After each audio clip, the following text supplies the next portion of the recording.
failed to materialize following a heavy police presence in the streets of Nairobi. The activists, however, managed to present a petition to the National Assembly calling on the government to come up with a policy that will address unemployment among the youth in the country.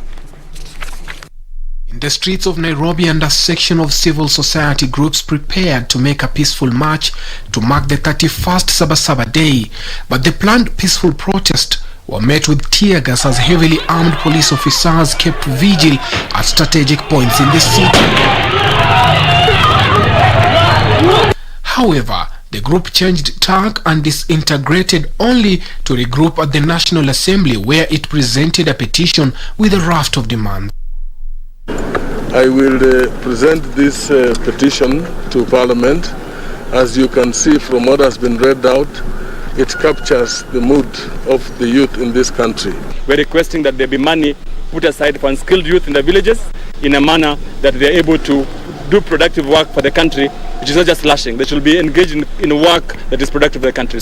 Earlier, the group had convened a press conference at Chester House where it called on the government to respect the rule of law and independent institutions.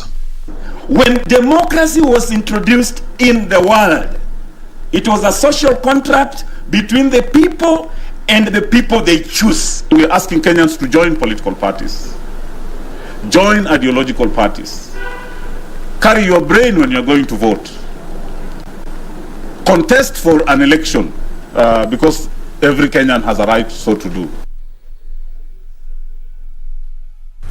Time for us to take our very first breather on Prime Edition. But before we do, just a reminder that tonight we're talking to the chairperson of the County Assemblies Forum. And the question is, obviously, and you've heard this being asked out there, have MCAs become an appendage of county executives or the county governors? And that's the big question. And how then do we delink assemblies from the county executive so that they're able to function optimally? And we'll be asking whether, counties have been able to effectively oversight county governments.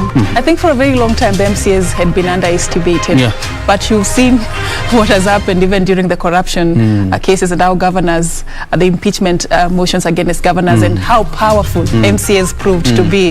I think times are changing and things are going to change in the near future. Interesting conversation there we'll be having later. It's a must watch, like I told you earlier, so keep watching KBC Channel 1. We are just going to be taking a very brief break. We are coming back with much more, including matters business, matters sports, still lined up ahead for you.